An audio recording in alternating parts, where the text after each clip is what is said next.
Dit programma wordt mede mogelijk gemaakt door gemeente Sittard-Geleen.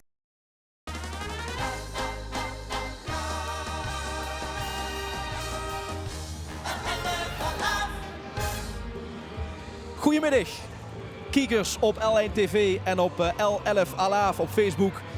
Dit is de Kenjeroptocht in Sittard. De start van de vastelavond in ieder geval hier in dit deel van de provincie. Vergonnig de komende uren op de hoogte houden van wat er hier allemaal voorbij komt. En dat doe ik met Michael Den Dekker, oud-prins van de Marotte Sittard. Goedemiddag. Goedemiddag.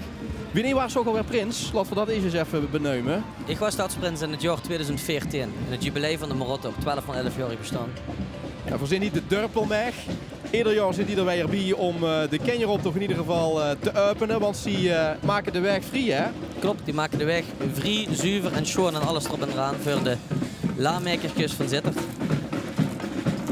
En de chic is dat er altijd verenigingen zijn die er ieder jaar opnieuw weer bij zijn. Dit is ook zo'n vereniging. We zitten aan de outfit. De Militaire Kapel.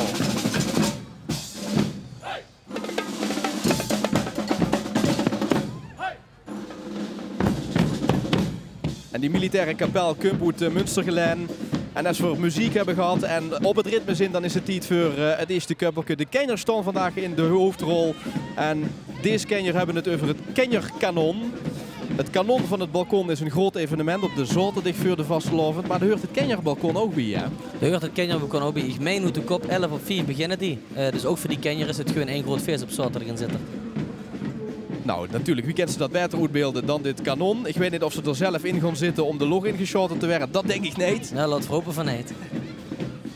Maar het idee is altijd bij een optocht dat, zeker bij deze optocht, de Kenjer in de hoofdrol staan. De ouders die helpen wel, hè, maar de hoofdrol is altijd weggelegd voor de Kenjer. Ja, ik denk inderdaad ook dat dat voor ouders ook gewoon belangrijk is. Die ouders die helpen, dat is waar. Maar vandaag, dit is de Kenjeroptocht en dat mogen jullie ook zien, dat zo'n kerk niet geboet is door ouders, maar door de Kenjer. En hier horen we de melodie van de Efteling. Ja, het kan zijn dat voor hem nog een paar dagen zingen of een. Dat blijft zeker in de kop hangen. Welke club is dit? In ieder geval zeven de rode pekjes. De ouders die dus bij bij de ballonnen. Ja, bij de Kenjeroptocht is het altijd zo dat er een programmabuisje van tevoren is. Maar dat wordt tijdens de optocht gans door elkaar gehusseld. Dus het is voor ons ook altijd kijken en goed achterhalen wat er voorbij komt. Veer hebben een sterke bandje. Dat heeft te maken met de nieuwjaarstoespraak van de burgemeester van Sittard-Geleen, Schraar Cox. Die had namelijk een paar weken geleden gezegd: ik wil dat tussen de verschillende stadsdelen de banj weer aangaat. Het moet beter worden samengewerkt, de chemie moet beter zijn. Nou ja, en deze hebben daar in ieder geval inspiratie uit gehaald. Ja, die hebben inderdaad gewoon ook terecht. Ik denk dat dat ook een terecht punt is überhaupt van de burgemeester. En met zo'n vastelavond dat verenigt in zijn algemeen. Dus zo'n thema dat sleet precies op hoe vastelavond ook op sleet.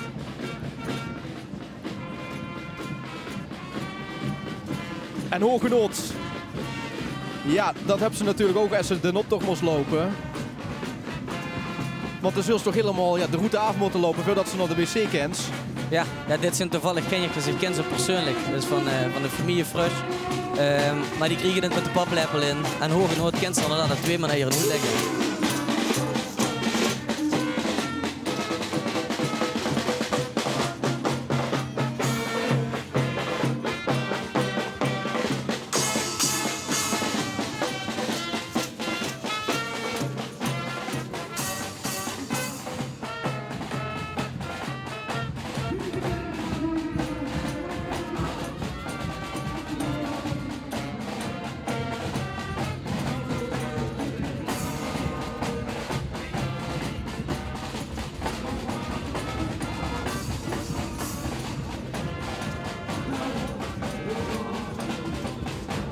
Hier zijn ze heel mooi samengevat. De 2 verschillende noten. De noten van deze muziekvereniging uit Nieuwstad. Een dorpje dat tegen Sittard aan ligt.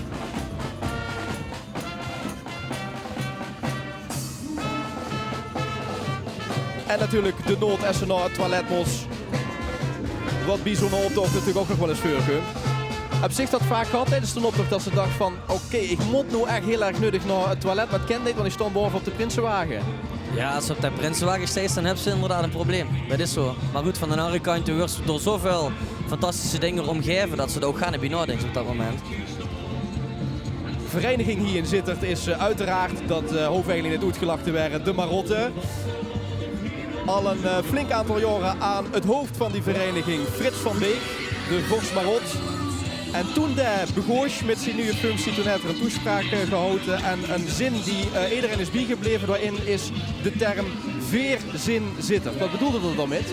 Ja, nou goed, veerzin Sittard, dat kan me ook eigenlijk op meerdere manieren uitleggen. Kijk, veerzin Sittard, dat best een grootje op, omdat ze van Sittard best. Maar tegelijkertijd, deze lui die bijvoorbeeld, die lopen met een verrekijker rond, ja, en die lui die zien Sittard.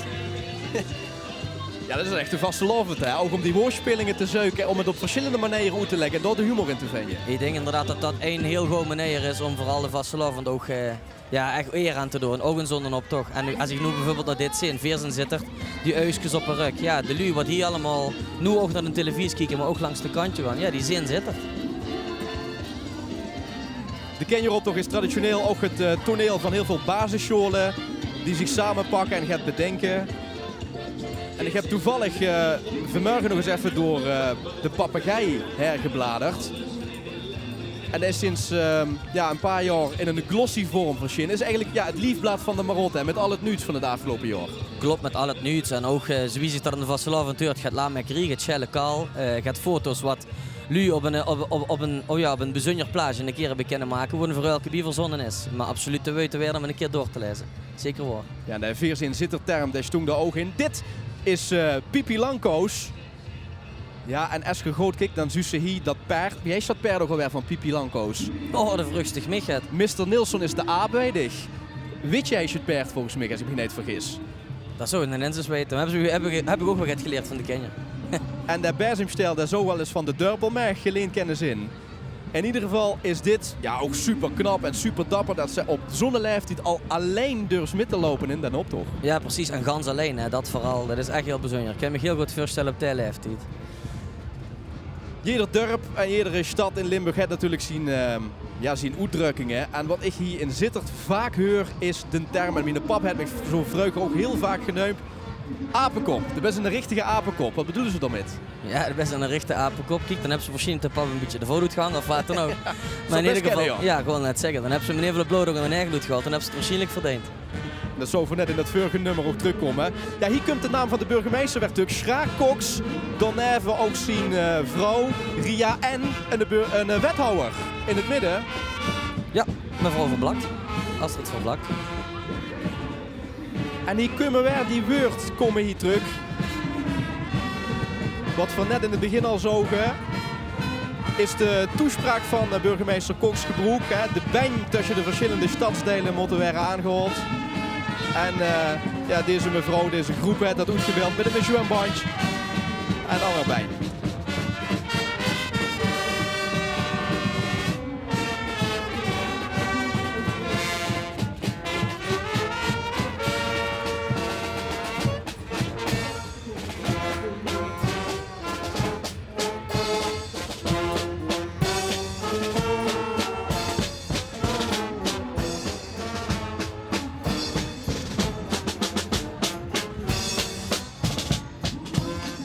Nu die tijdens de mondig van de vastelovend in Sittard wel eens in de stad zijn geweest, die weten dat dan altijd het truitenconcours is. Hou op die kist is er ook ieder jaar weer bij.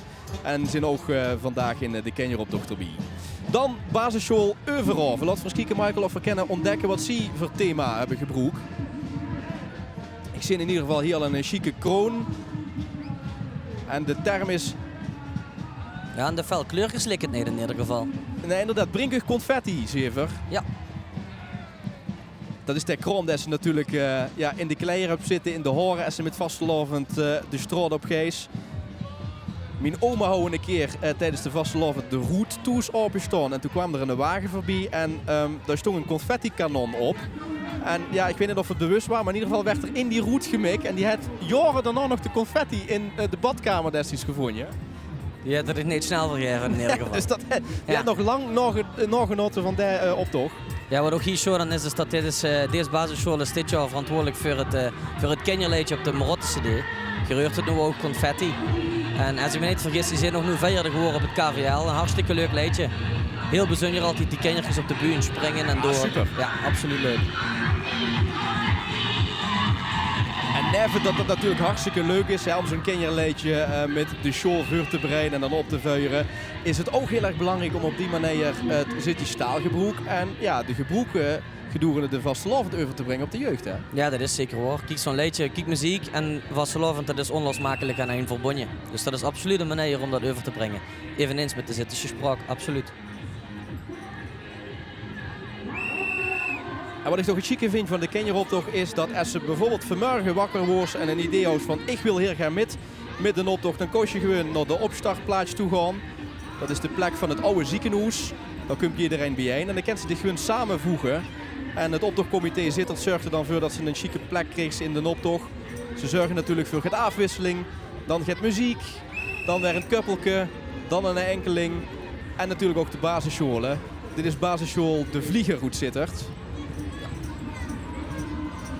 Ja, die hebben het gedaan met kaarten. Ja, als ik me niet vergis, dus ik het in ieder geval zo zien, die spelen open kaart. Open kaart is natuurlijk met de vastelavond. Hoort men niet er meer te draaien. Men speelt open kaart. Eerlijke kal is de beste kal. Ja, toch ook wel dat de dingen die misschien normaal niet gezag durven waren, dat dat met de vastelavond op een humoristische manier toch onder de aandacht gebracht wordt. Hè? Dat kan ze hier natuurlijk ook opvatten. Klopt.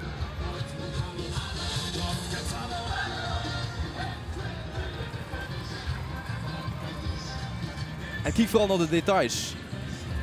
Want het gaat snel voorbij, maar overal is over nagedacht. Van de pruik tot het kostuum en de flash. Ja, de wienkaart.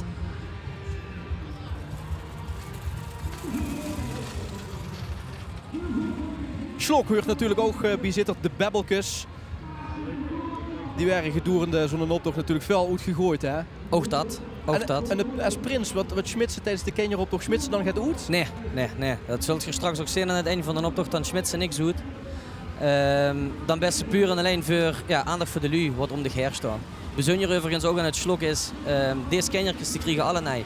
Aan het einde van de optocht krijgen die tegenwoordig een replica van de jaarorde. Heel bijzonder uiteraard voor die kenjer. Maar ik heb me ook uit de langere tijd, dat hoor ik dan, dat weet ik niet eens. Toen waren ik er volgens mij niet eens. Maar er waren een tijd, daar lepen de kenjer gewoon en dan kregen die een tuutje Slok na het einde van de optocht. Er zijn nog andere plaatjes inderdaad in Limburg waar Slok echt een beeldbepalend element is van de optocht. In dorpen gebeurt dat vaak, maar hier kunnen we dat onderwerp dan terug. Ja.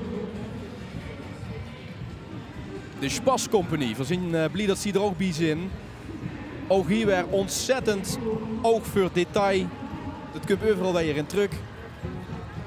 Tot in de ballonnen, tot in de outfit gemaakt van foam is het denk ik, ja?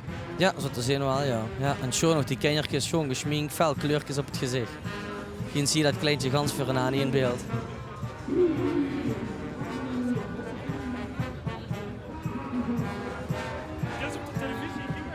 De best op de televisie, inderdaad. Wenk maar even, want gans Limburg kijkt met, ook nog deze vereniging.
Wie jongens dan met de hymne van de Marotte, het Marottenleedje, Brink in ieder geval deze fanfare Sint-Jan uit Leijenbroek en ook Sint-Barbara uit Sanderboot. Die hebben zich samen gepakt en trekken samen in deze optocht met. En dan ook komen deze chique dames en kleine heren met een soort van M op de patch. Ik zie nog ook kijken, Michael. Wat is dit precies? We moeten even Ja, ik ben ook goed in kijken of we ergens een aanwijzing kennen vinden. Hè? Mars, het Marslogo. Ah, kijk, dit wordt duidelijker. Ja. Ook weer het met slok, zo te zien. Ja, dat het met slok, maar vergis zich niet. We hebben natuurlijk ook in de stadsprint, de eerste, wat heel veel in zijn mars heeft qua het slagwerk. Kijk. Ja, want de stadsprint Stefan straks komt in natuurlijk aan het einde. Daar heb ik van horen zeggen, bij welke vereniging in zit er niet. Hij is heel actief. Ja, gewoon net zeggen, daar kent ze wel een paar verenigingen opnemen, absoluut. Maar goed, centraal heb je gewoon de muziek en uiteraard ook gewoon het drumstel voor hem. En dit is ook te gek. Zo te zien, alleen maar ken je met de replica was tegen de vrouw inderdaad om de nek. En dit is de beste boel. 3 dagen lang natuurlijk de beest uithangen, want dat hoort bij de vastelovend. Chic geschmink. Ja, en ook geweldig om te zien om zo'n grote groep ken je. Dus meteen het eerste beeld dat een beeld kunt bieden, wij en het plezier, dat is het allerschoonste.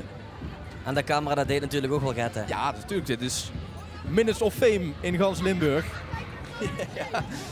En lekker warm aangekleed, want het is behoorlijk fris. Dit zijn natuurlijk de ideale pakjes. Om in ieder geval de optocht door te lopen en het niet koud te krijgen. En nu begreep ik Michael, dat Stig aan het einde van die Kenjer-optocht in 2014 redelijk emotioneel werd. En dat kwam door die kindjes. Ja goed. Ik zei het net ook wel een beetje in het begin, zo'n prinsenruim. Dat komt niet van de een op de andere dag. Als die kindertjes nu op de leeftijd, dan kijken ze omhoog. Dan hebben ze dat ruim. En als ze dan de optocht langs is gegaan en die kindertjes ook langs de kant, hopelijk net zo enthousiast kunnen maken om ook zo'n druim te hebben. Ja, en dat zorgt er bij mij voor dat ik aan het eind van de rit gewoon totaal door midden broek. Echt gebuiken bij een klein kindje. Ja, dat is toch chic om dat eens te horen hoe die nu wordt. Want veel kieken er nu nog. En dan hebben ze toch een redelijke afstand. Dus de beste er emotioneel iets minder bij betrokken. Maar ik zou ze natuurlijk middenin als prins. Klopt, absoluut. Ja, hier zijn ze. De Winning Stadschool met een top vastelovend. Nummer is geschreven door Tij Wessels. En daar zou het vorige week in Kullen. Bij de zitting van de vereniging daar. De grootste Kulner. Want daar heeft de Marotte natuurlijk een bijzondere band met. Maar op een gegeven moment kreeg Tij een sms'je of een appje. En daar stond in van, hey Tij, dat heb je gewonnen met die leedje. Ja, het KVL gewonnen met dit leedje. En als het zo ook hoort, is het ook een hartstikke vrolijk leedje. Heel schoon. En nog hier weer de woordspelingen en een top vastelovend. Maar toch die ken je op allemaal een top in vol met confetti. Dus fantastisch. Ik zou bijna willen zeggen top, maar ja, dat is misschien iets voor de hand liggende klasse, kan ik ook zeggen. Ja. Kijk, en deze komen er meteen achteraan. Of horen die er nog bij? Ja, dat is een achterblijver. Hoort erbij inderdaad. Ja. Ik dacht even, dit is een... Nou, die beentjes die zijn nog het klein, die hoort er dat niet zo ganz goed bij. Ben je zo'n typische Zittische oerspraak? Ja, nu hebben ze de pop aan het dansen. Dienst hoor. Gaat gesjonkel, gaat gedansen met die armzwaaien, schoon. Maar dat vind ik ook super ruig. Hè? Als ze ook nog leedjesloesters, niet alleen in Zittert, maar in gans Limburg. Ja, dan hoort ze zoveel uitspraken terugkomen. Waarvan ze denkt, ja verrek, inderdaad, dat zet de pap of dat zet een nonk altijd als ze op het terras zit. Het zijn van die typische uitspraken die het ganse jaar door terugkomen en die dan in zo'n optocht op verschillende manieren werden uitgelegd. Dat vind ik echt richtige vastelovend.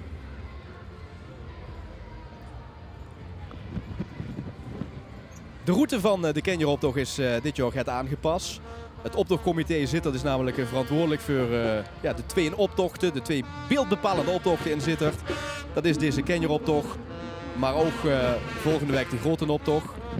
En ieder jaar wordt er kritisch gekeken naar wie kan voor de optocht nog beter maken. En dit jaar is het parcours toch weer get anders. Omdat er vorig jaar ook get plekken waren waar het minder luus stonden. Dus hebben ze dit jaar de optocht get verlaten.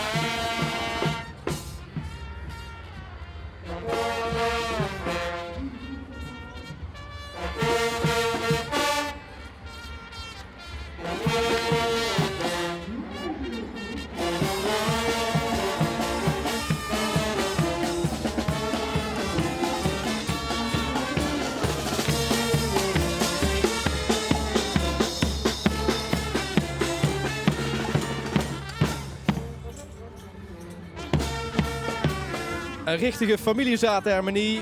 De Klevenie. Doen toch al best lang met een 82 sinds opgericht. 36 jaar bestaan ze dus. En ze vinden het geweldig om in de Kenjeroptocht mee te lopen. Want dat is voor hun de generale repetitie voor de vastelavond. En wat zit voor Michael? Ik zie het zit tussen de oren. Ja, ik zat te zien zitten in ieder geval nu de vastelavond tussen de oren. Dat is duidelijk. Ja, oh, dat geeft, ja, het is vervelend die Kenjercupjes op de markt. Die wieltjes die willen nog wel eens daarin vast blijven hangen. Hè? Ja, inderdaad. Ja, dat is inderdaad niet het makkelijkste om met zo'n kerk over de markt te gaan.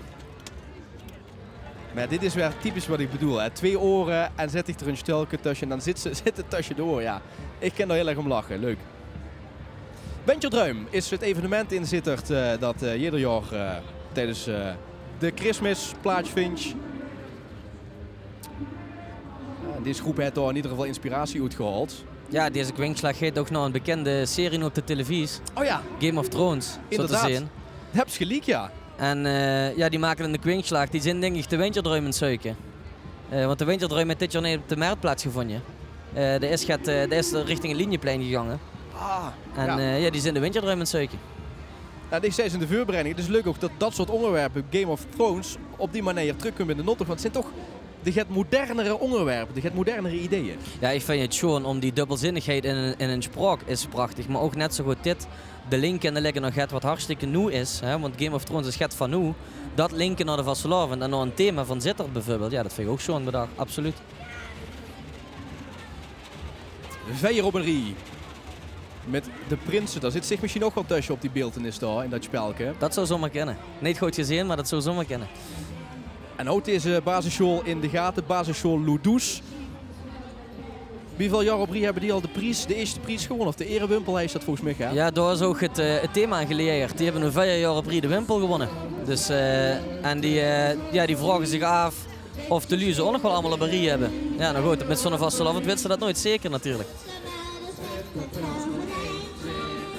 Nou, er is natuurlijk een strijd tussen die basisscholen. Want iedere basisschool wil natuurlijk de hoogste prijs.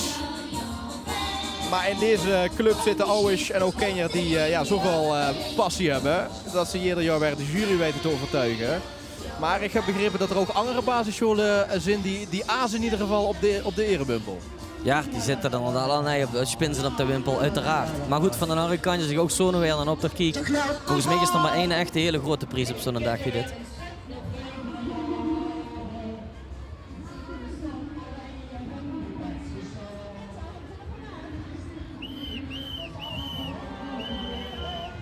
En ook hierbij aandacht voor de kostuums, voor de pakjes. Dit is niet zomaar het wat ze bij een vastelavondswinkel gaan kopen en ik dan aandijs. Hier is echt werken misschien wel mooi aan gewerkt. Ja, dit zijn de lampjes op het Linieplein. We hebben nu ook zo'n Linieplein rondom de Zuidhogeschool en dergelijke. Maar daar hebben ze bovenin, is karakteristiek denk ik voor het complex. Dat zijn zo'n lampjes, ja, en die lampjes die zijn nu rood, geel, groen. Die zie je beelden de lampjes uit. Chic bedacht bij je.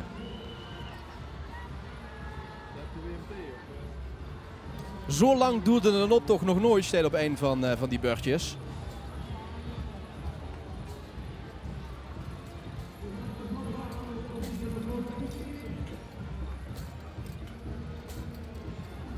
Als ik het goed zie, hij had het klein op het beurtje staan dat het al heel lang mitloopt met zijn rammelejang. Natuurlijk ook het typisch vastelavond, een typisch... een echte sfeermaker, ja. Ook bij velzaadhermonie. Immers die geen instrument kan spelen, die kan altijd de rammelejang nog in ieder geval metnemen.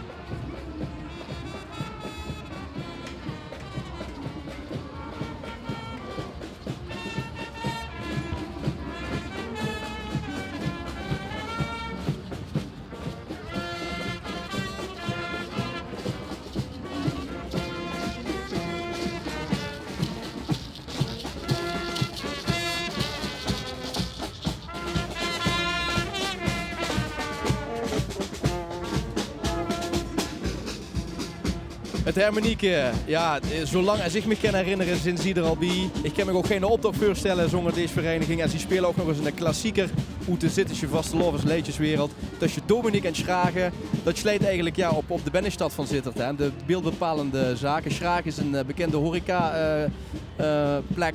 Ja, ze lopen er nu denk ik langs. Ja. Dus dat is in ieder geval goed uitgezocht dat ze weten, als we op de markt komen, toch eigenlijk het erepodium van de optocht, dan moest ze in ieder geval een nummer spelen. En als dat dan ook nog een keer geet over gaat wat er ligt, ja, dan scoort ze 100 punten. En wat dit jaar nu is, en misschien heb je dat wel gelezen in de Gazette afgelopen weken, is de jury. Het optochtcomité dat de optocht organiseert, vond dat de jury gaat de ouderwets waar. Ook te maken met de lui die erin zoten. Die waren allemaal 60 plus, of in ieder geval waar de gemiddelde leeftijd 64. En dat zorgde ervoor dat de uitslag na de optocht vaak, lang op zich liet wachten. Zeg ik dat goed zo? Ja, lang op zich liet wachten. Dat enerzijds, dat heeft er natuurlijk mee te maken dat ze het allemaal op pen en papier degen. En in deze tijd brengt dat natuurlijk het meer tijd met zich met. Wat ik het allerschoonste vind, in ieder geval wat ik een goede gedachte vind aan het feit dat de optochtjury nu wel vernieuwd is geworden, is dat bij het jureren het nou belangrijk is dat ze een vertegenwoordiging hebben van de lui. Precies, en dat was niet zo. Hè. Er waren heel veel relatief oudere lui en de jongeren die bleven achter. Dus die oude jury die is opgestapt, want die zei het optochtcomité bemoeit zich te veel met ons. En nu is er dus in enkele weken tijd een ganse nieuwe jury. De gemiddelde leeftijd is daar ook het leger van, heb ik begrepen. Klopt, dat zit rondom in het midden van de 40 zo gaat. Ja. Maar het is absoluut belangrijk, juist in deze tijd, dat ook lui van, ik neem maar gaat 6 of 27 jaar ons een keer gaat kunnen vinden over een optocht.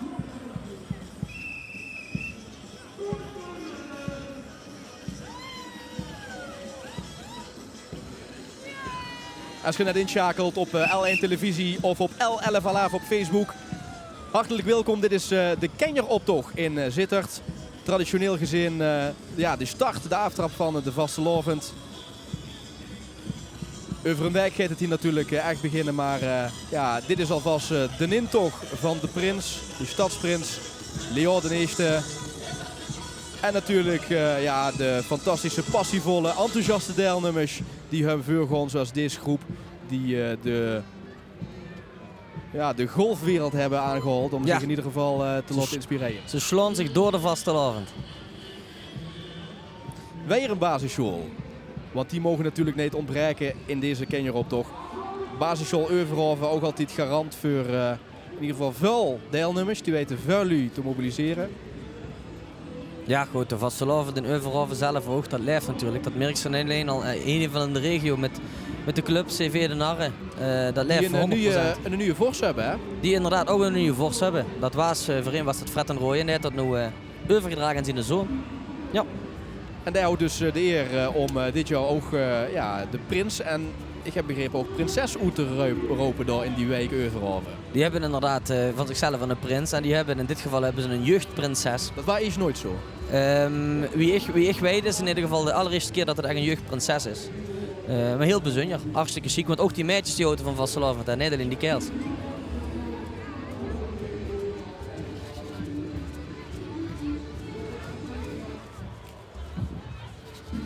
En daar komen ze inderdaad.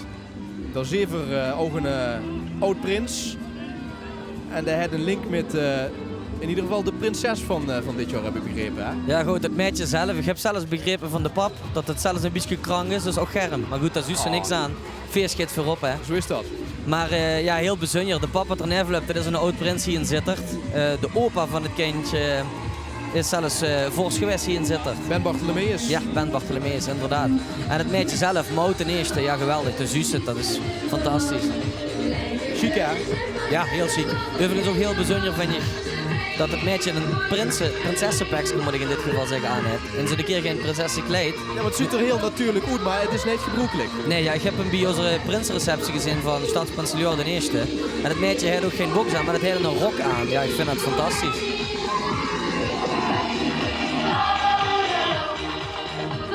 En dat vastelovend een familiefeest is, wordt hier maar weer eens bewezen. Wat dochter lief nu metmaakt heeft, de pap dat er dus nevel hebt, de noodprins een paar jaar geleden metgemaakt. Dus ja, David is geen ander. Wie bijzonder dit moment is, zeker als ze nog zo jong is. En aan het begin van die levenstijd. Het is gewoon als ze nu net ziet dat zo'n oud prins van Sittard dat toch tegen zijn dochter opkijkt. Ik vind dat fantastisch. Ja, heel chic. Mooi. Voor u weten zit er nog te vinden op deze zondag. Uiteraard zijn er verschillende vastelovensactiviteiten. Dat waren er altijd meer, zeker in zo'n kort seizoen als dit jaar.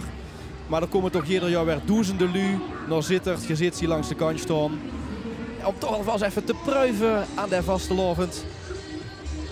Ik was gisteren nog in Venlo en daar waren het ook hartstikke gezellig. Hier zitten trouwens de ouders van de prins van afgelopen jaar, Bart, Jos en Yvonne. Hier zijn ze, kijk eens even.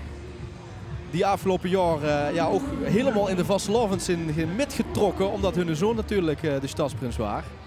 Ja, dat ging ze prima af. Dat was fantastisch. Echt chic. En als je nu denkt, zit pas bij nummer 9. Ja, die nummers zijn een beetje vertekend. Hè. In de Kenjeroptocht is er net echt een volgorde. Aan de start, zoals gezag, wordt bepaald wie alles voorbij trekt. En volgens mij heeft het nummer gewoon te maken met wie ze zich hebben aangemeld bij het optochtcomité, denk ik. Ja, dat is inderdaad het geval. Kijk, dat maakt het voor ons ook het lastig, want we wisten natuurlijk niet zo ganz goed wat op te gaan komt. Nee. Maar tegelijkertijd, dat is nog veel belangrijker. Kom naar die opstelling. Schrijf erin en beleef met. Ja, chic. Er zijn in ieder geval een masker en dit zijn de kenmerkende outfits die ze in de binnenstad van Sittard altijd zus op vastelovens dansdig. Dan is namelijk het appelsineschmied. En ik denk dat ook in dat net, kijk, verheuren het, nu is het helemaal duidelijk, nu ze appelsine ropen. Dansdig is appelsineschmied, maar ook straks aan het eind van de vastelovend, of aan het eind van deze optocht zelfs, dan mogen stadsprins Leon de appelsine rijgen hier openen. Ja, klopt. Ja, gewoon al die kenjertjes van de Kenjeroptocht gewoon voor die bühne. En dan is het inderdaad aan stadsprins Leon de eerste om de kenjertjes te voorzien van een appelsien. En dit is de pack, de Sint-Joephoed Sittard.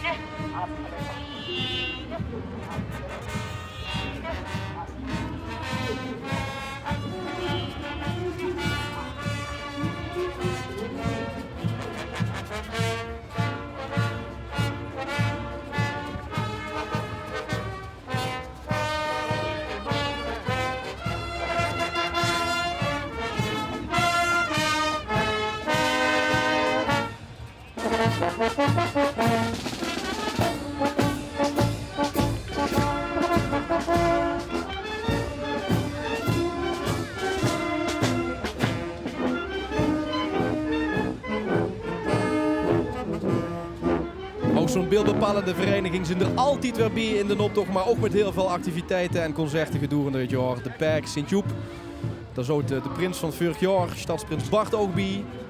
En dit jaar komt de stadsprins uit die andere muzikale vereniging, de Film. Maar dat gaan we later nog zien.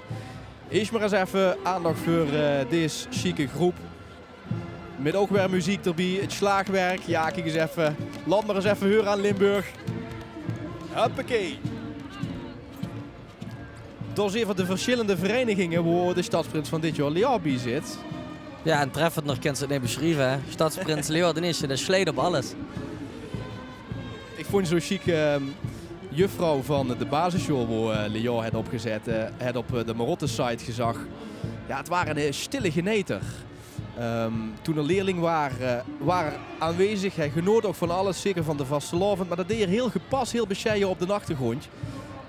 En dat kenmerkt hem ook wel, denk ik. Ik ken ze hem een beetje. Want ik heb het geluk gehad, durf ik zelfs erbij te zeggen, om 2 jaar bij hem in de klas te zitten.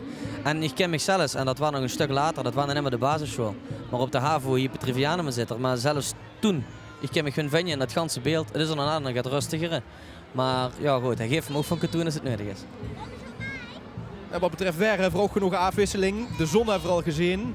En hoe komt er gaat, natuurlijke confetti vanuit de log. Daar zal niet iedereen blij met zijn.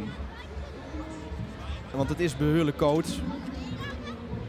En in de optochthal in Sittard wordt ieder jaar gewerkt aan de wagens, de grote wagens van de vastelovensoptocht op de zondag volgende week.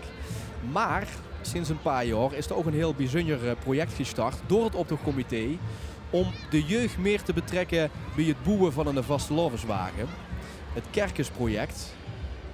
En ik heb begrepen in ieder geval, dat is vorig jaar gestart, dat het dit jaar weer heeft plaatsgevonden en dat er een verdubbeling ruim is van het aantal deelnemers.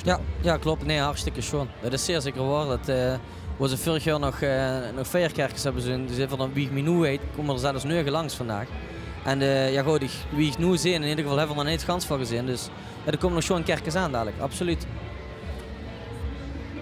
De papegaai is de mascotte van de Marotte. Dat komt terug in de verschillende oetingen die de vereniging de Marotte bij zich hebben. In het liefblad, de papegaai, hoe het laatste vastelovens nu dus in staat. Maar ja, we gaan hier ook het bijzondere vogels in. Verklap het bord hier al van deze groep. Dus kijken of we de papegaaien ook hier terug gaan zien.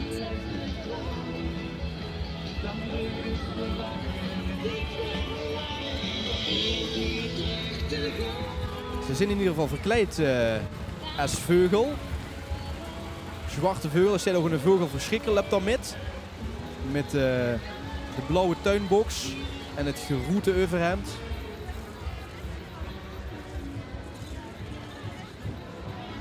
Ja, en die is even heel duidelijk, hè? De vogel.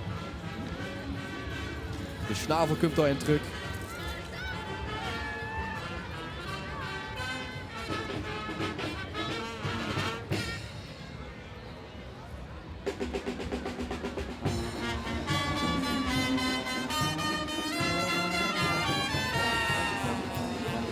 Nou, die hebben tempo erop.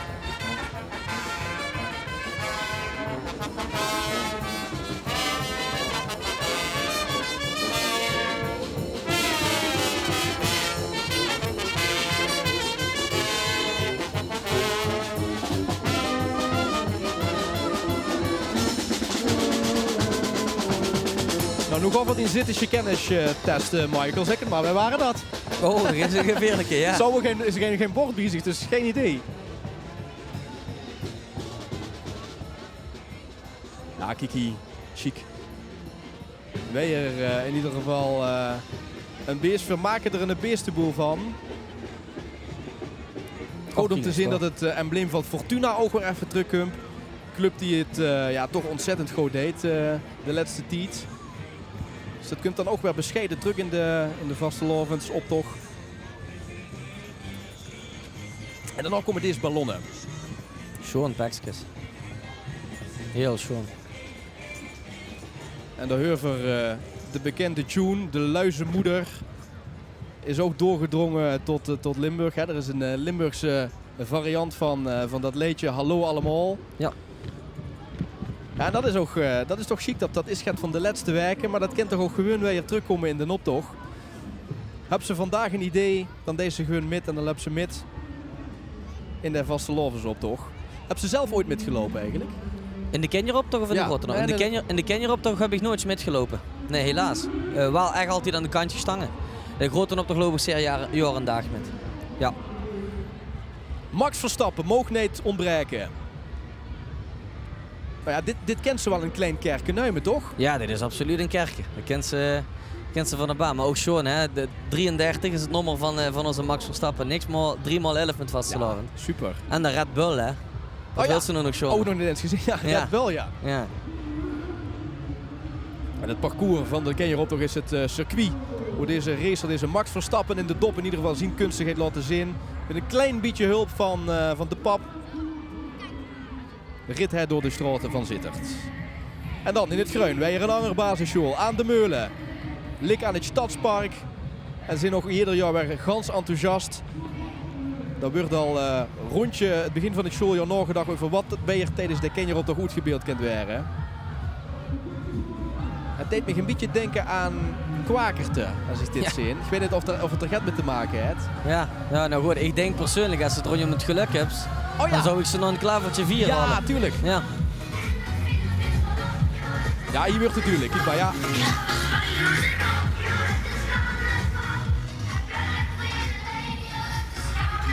Ja, wat het schoon is dat die groepen altijd toch met de muziek ook bezig zijn. Ook nu weer een eigen liedje. Heel schoon. Nou ja, we hebben het in het nieuws dagelijks over wie druk leraren het hebben. Maar ja, ze maken er toch waar complimenten door voor tijd voor vrij. En neven al dat drukke lesprogramma, dat reguliere programma, maken toch ook juffrouws en meesters op de basisscholen tijd om een liedje te maken.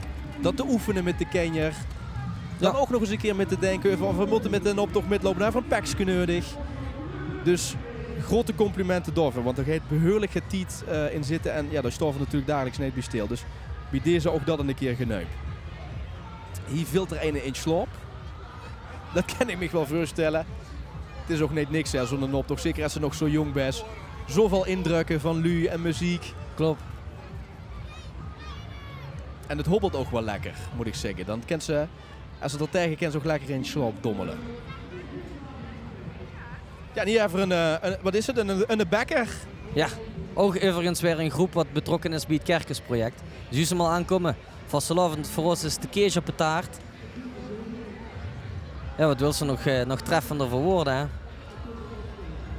Ik heb ook wel gelezen dat ze zeiden de kees op de nonnevot. Nonnevot natuurlijk dat traditionele gebekske uit Sittard. Ik heb er vanmorgen al een weer op gehad, een nonnevot. Ja goed, er is er niks verkeerds aan, toch een nonnevot? Heerlijk. Ja, heerlijk met die dag, absoluut. Dan is het toch weer, als ze dat eet, met get te veel suiker, maar het blijft toch een guilty pleasure. Het blijft heerlijk om dat ene keer voor de vastelovend te eten. Komt ze goed in de stemming. Ja. Oh, dit is trouwens ook het voor de politiek zijn. Die zijn heel ambitieus, die willen Disney in Sittard. Oh, een attractiepark. Ja, waarom niet? Er is plek zat, denk ik, toch? Ja, er is er wel nog genoeg plaats. En natuurlijk ook heel veel muziek. En kijk eens even, dit zijn allemaal hele jonge muzikanten. Zijn er ieder jaar bij, uiteindelijk hoe ze de jeugd van varen. Muzikaal talent in de doppie.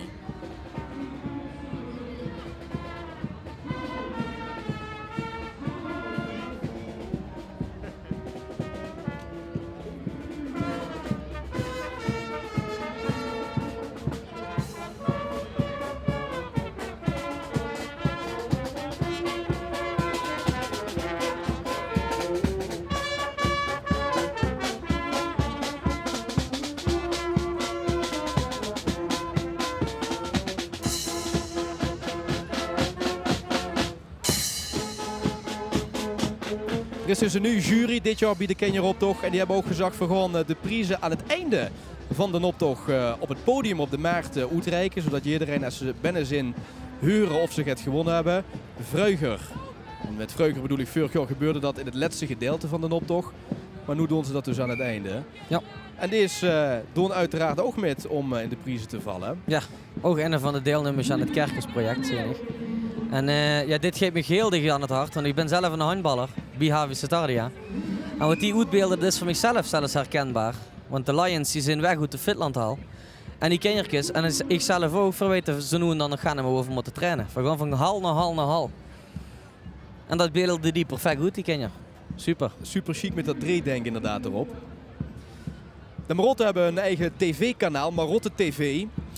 En als je even tijd hebt, zou ik zeker even het interview kijken. Dat gaat over het Kerkersproject. Die jonge lui die vastelovenskerkers maken. Want de maker van dit kerken die had een fantastische uitspraak gedaan. Die had namelijk gezegd, als ik later aan het werk ga, dan wil ik een beroep als wagenboer. Dat lijkt me hartstikke chic. Als er een vacature is, wagenboer, schrijf ik me meteen in.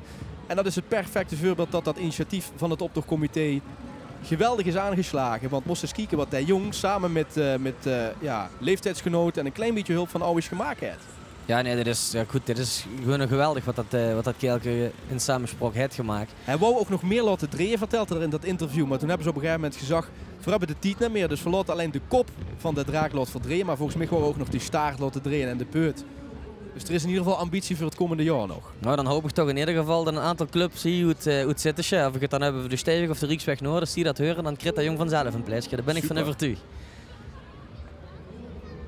En de route van de cafés, de horecagelegenheden zijn ook opengezet. Daar zit ze tenminste lekker warm. Of de deed zich gewoon een lekker warme mutsje op en een dikke jas aan. Of de hulzim is vast. Dat blijft zo warm door. Ja, zo is dat. Goedemiddag. De Kenjeroptocht door het centrum van Sittard. Ieder jaar weer een traditie. Fijn dat je metkijkt op L1 TV of via L11 Alaaf op Facebook. Laat ons weten wat je ervan vindt. Op Facebook kent dat meteen onder in de reacties. En als je via de televisie in het kijken zit, dan mogen we ook twitteren met de hashtag KOZ18. En dan zien we dat Geert tegemoet. Straks de intocht van de stadsprins Leo de Eerste. Het is zijn moment zometeen. En dit hebben ze al aangegeven dat dat heel bijzonder is. Leo, en dat vergissen veel u zich misschien in, dat het alle deelnemers gezien hebben. Want voordat de optocht eigenlijk zeg maar door de straten van Sittard trekt, ja, ziet Leo ze allemaal aan zich voorbij trekken samen met de Vors. Ja, die trekken inderdaad allemaal aan hun voorbij. Natuurlijk ook bijzonder voor al die kenjer en die groepen. Om ook de stadsprins te laten zien wat voor meuten ze voor hem hebben gedaan, in dit jaar althans. Maar het is heel chic, de christen optocht mee en daarna zelf te wagen. En ja, dat is als je Lucas langs de kant, nodig zwijgen, nodig zingen. Chic, absoluut. Wat waar ik zelf net bij stil heb gestangen, is dat die kleine kindjes toch, als ze een prins in aankomen met dat chique pakje en met die verre, en dat ze er toch wel van onder de indruk zien. Ja, dat is absoluut. Kijk, het pakje maakt indruk, maar ook als je hier straks in het café staat. Wie deks kunt het leedje niet, papa als ik groot ben, mag ik dan ook in het Prins Carnaval zien. Ja, ik weet 100% zeker dat menigeen dat zunk met deze dag, absoluut. En dan draai je ook het, dat is een veel schone machine. Dit is basisschool Larof, een wijk uiteraard in Zittert. En Larof is de basisschool waar de stadsprins Leo I op school heeft gezeten. En ze zijn eigenlijk heel duidelijk, ze willen de prijs, de erewimpel dit jaar gaan veroveren. Verzogen eerder al basisschool Loudous, die het fantastisch ook dit jaar weer hebben gedaan. Maar die al 4 keer op rij dus de prijs hebben gewonnen. Maar ja, Larof zegt, niks ervan, dit jaar is de prijs voor ons. Ja, die komen hem veroveren, piraten en al. Ja, dat is te gek. Super. En hebben ze dan, wat hebben ze? En zelfs een chip hebben ze bezig, hè, daarachter. Waar die muziekboxen op staan. Dit jaar veroveren weer de prijs. Duidelijker kan ze het niet maken.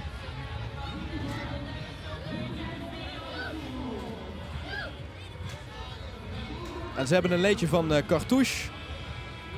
Dat zit bij ons in de familie, hebben ze omgeboet. En hebben ze dus een eigen tekst hebben ze erop verzonnen. Leuk. Ja, absoluut leuk. Ook een grote groep als ik het zo zie. Ongekend.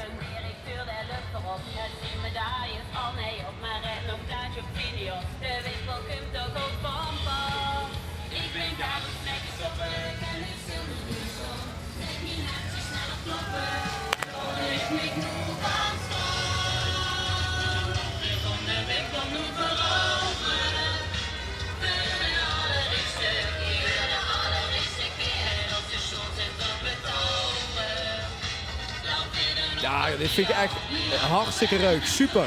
Complimenten voor iedereen die hier aan mitgewerkt heeft. En dat ze een prijs krijgen straks is best wel groot, want er is nogal het uit te delen.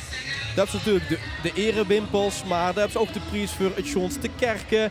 De Schons verkleden wordt eruit gehaald. Dus grote kans dat hier straks een prijs aan wordt toegekend aan deze geweldige groep.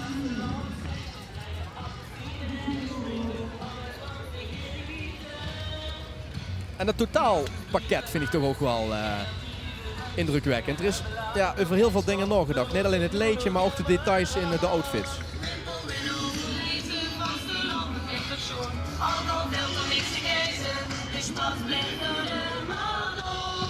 En die jongens met die rode huid op, die horen niet bij deze basisschool, maar die helpen met. Hebben het optochtcomité om ervoor te zorgen dat de optocht goed door de straten loopt. Ja, die zijn er inderdaad. Er is club van. En die zijn al vanaf dag 1 bij. En betrokken bij het organiseren van deze Wonderschone Kenjeroptocht. Ik kan me herinneren dat ze ook in de zomermorgen een van de organisatoren waren van de zeepkistenrace. Dat werd volgens mij niet meer georganiseerd. Nee, hè, dat klopt. Dat werd inderdaad niet meer georganiseerd. Waar ze wel bij betrokken zijn, is samen met de oud-prinsen het organiseren van het alternatief Schuttenfeest. Maar is dat ook, hè? Ja, klopt. Maar de zeepkistenrace, dat werd inderdaad... Michael, we hadden het al eerder over Veerzin Zittert. De slogan, de vorst van de Marotte, Frits van Beek, weer opnieuw onder de aandacht gebracht. Hier zien we ook weer immers met een verrekijker ergens nog kijk, maar dat is op zoek nog, het. Ja, dat is op zoek naar Wagenboers. Ah! Kerkensboers, om ja, precies te zijn. Tuurlijk. Is ook hartstikke schoon. Ik heb dat nu metgekregen in de optochthal. Die kindertjes die kregen hulp van de grote Wagenboers, van de Stevig en wat dan ook. En dan een eigen kerk aan instevelen, die een eigen idee hebben. Gaat op een stuk hout schilderen, gaat leuks erbij bedenken en plezier hebben. En ik denk dat het ook terecht is dat het optochtcomité erop inzet. Om zoveel mogelijk kinderen gewoon te enthousiasmeren om hun vastelavond gewoon uit te beelden. En hier komt het enfant terrible van Zittert. De Neitprinsen. De vaste kiekers van de Kenjeroptocht weten het wel. Die jongens die daar altijd geneumd werden als stadsprins, maar het nooit geworden zijn. Die zijn er ieder jaar weer bij. Die houden zich ook niet in als het gaat om de vinger af en toe op de geveulige plek te leggen. En ze hebben sinds dit jaar een nieuw lid en dat is even vooraan. Dat is Thijs Offermans. Ja, de vlogger. kunt ze nog het beste samenvatten. Als Brouwer van de Prins van vorig jaar. Precies, Thijs waren vorig jaar actief als vlogger. Het Zine Brouwer gevolgd bij alles wat er deed. En hij had die filmpjes op internet gezet en hij daardoor een heel nieuw publiek aangeboord dat geïnteresseerd is in de vastelavond. En de Nate Prinsen, ja, die vond je dat aansprekend en die hebben hem uitgenodigd om bij hun club te komen. Hè? Ja, goed, ik kan me het weer voorstellen. Kijk ook, wat dat dan gaat, vult het net wiet van het nest. Hè. De Breurke net het laten zien, Bart had ook al in zich. En Thijs net zo goed. Hartstikke chique toevoeging voor die club. De Flanelle Lepkes, die hebben het nummer van Lex Uiting naar het Zuie gebroek om ook weer een... Ja, ik dacht even een eigen tekst te maken, maar dit is gewoon de originele tekst. Ja. Dat is een artiest voor op Pinkpop volgens mij. Ja. Nou ja, en dat beeld is zo goed. En dit is het Flinkpop. Ja. Dit is het kenmerkende beeld van Pinkpop dat altijd op de poster staat. Hebben ze het goed weten hoe te beelden. Chic. En de Flanelle Lepkes die zijn er ook altijd bij. Geen optocht zongen hun. En zijn ook verantwoordelijk voor de vrouwluzitting. Klopt. Ja. De Flanelle Lepkes, dit jaar dan met het thema, wie je het net al noemde, Flinkpop. Dat zelfs geopend is geworden, neem eens minder als Jan Smeets. Oh, de mensen niet? Ja, hij had daar aan metgewerkt. En dan woont hij een dorp hierop, dus het was voor hem net uit weg. Ja. Ja, we zien op tv inderdaad. Goedemiddag. Fijn dat je erbij zit.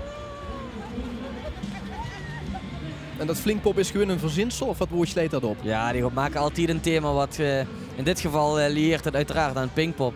Maar ik weet dat ze 2 jaar terug op een gegeven moment een thema hadden dat richting de motorbende zingen Hells Angels en dergelijke. Ja. Maar dat hebben ze achteraf zelfs nog moeten aanpassen. Maar ze zoeken wat dan gaat ze wie vastelavond hoort. Ook dat randje op. Ja, in dit geval gaat het de kwinkslag naar Pinkpop. Ja, dat is wel chic. Je hebt dus de Nate Prinsen, zeg maar de gasten, de mannen hè, die dat soort onderwerpen die een beetje op het randje zijn opzoeken. En de Flanelle Lepkes, dat zijn dames die dat doen. Ja. En die hebben bij die vrouwluzitting een soortzelfde concept wat we kennen van de boetezitting in Venlo. Dat is namelijk het feit dat ze een polsbandje nodig hebben als ze bij die vrouwluzitting wil zien. En ja, dat kreeg ze ook niet zomaar, heb ik begrepen. Dat moest ze meuten voor doen, toch? Ja, dat moest ze in ieder geval een keer vooruit het bed verroet. Of een keer heel laat op stap gaan, dat kende ook. En dan moest ze naar een café in zitten toe. En dan moest ze in de Rigon staan. Precies, dan moest ze in de Rigon staan en dan kreeg ze die nummertje. En dan moest ze bij de eerste, ik weet niet wie vuil zijn, maar ja, dan kreeg ze vervolgens 2 keertjes per nummer. En daar zijn, ja goed, dat kan je zich voorstellen, dat is ieder jaar stevast uitverkocht. Er zijn genoeg vrouwen die er echt heel veel moeite voor doen en ook echt voor over hebben om bij die vrouwenzitting erbij te zijn.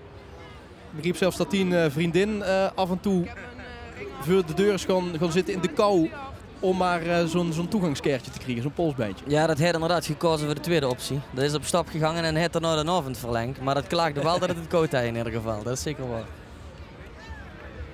Ja, nu beginnen de lui natuurlijk een beetje onrustig te worden, want als de Nate Prinsen en ook de Flanelle Lepkes voorbij zijn gekomen, dan weet je iedereen, het kent niet lang duren of de Prinsengarde, de Marotte, de Philharmonie, want die hebben we ook nog niet gezien, en het hoogtepunt, de Stadsprins, komen eraan. En natuurlijk, laten we ze niet vergeten, de Bieleman, daar komen ze.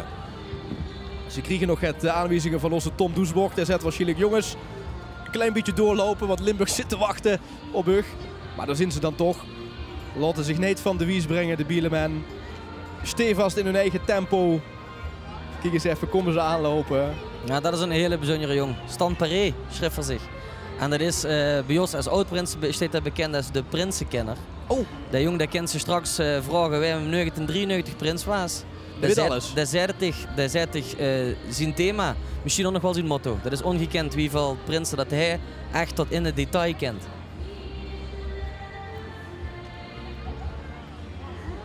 Man die hier niet bij is, maar wel zeker genoemd moet worden, is Schraderé. Hoort officieel ook bij de Bieleman. Maar dat is de chauffeur van de prins, de stadsprins, brengt hem overal naartoe. Maar deed nog veel meer, heb ik begrepen. Hè? Ja, überhaupt ook die ganse club deed vuil. Die brengen die telegrammen rond, überhaupt posters. Niet vergeten, die reiken het Bieleman uit. En een heel bijzondere prijs voor dat iedere 2-3 jaar zo wordt uitgereikt. Dus voor iemand is veel betekend voor de zitjes de laatste ging dan naar een koppel. Ook heel bijzonder naar Nicole en chef Jurgens. En Ludie wat ook een beetje uit zit komen, die weten natuurlijk. Nicole en chef doen gewoon heel vuil. Ja. Ze zijn onder andere betrokken bij de installatiezitting en het opbrengen van de prins. Daar assisteren ze in. Kijk, en hier even de Prinsengarde. Want er is gewoon over nagedacht over de intocht van de prins. Het is niet zomaar, hier komt de prins op de wagen en dat is het dan. Nee, daar gaat een hele traditie aan vooraf. En de Prinsengarde, die hebben er zin in. Horen er uiteraard ook bij. En als je denkt, die pakjes, die zien er nog redelijk nieuw uit. Dat klopt. Die hebben ze nog niet zo gek lang. Nee, de mannen stonden er piekfijn op. Ze hebben ze een paar jaar geleden gekregen. Volgens mij tijdens het jubileum wat ze toen houden. Hebben ze ook een groot feestje geboet hier in Sittard. Met het garde treffen wat volgens mij toen hier was. Ja, kijk eens even. Dit is een entree zo meteen, hè. Voor Leo de eerste. De Philharmonie.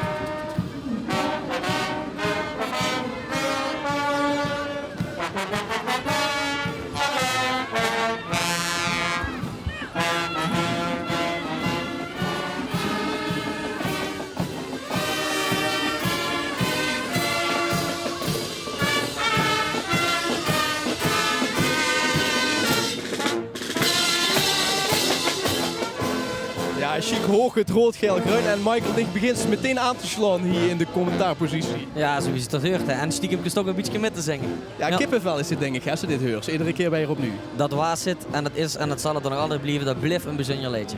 Dit zijn dan oud-prinsen, dat zijn die jongens. Met hier Bart, die vorig jaar de stadsprins waren, heeft het fantastisch gedaan.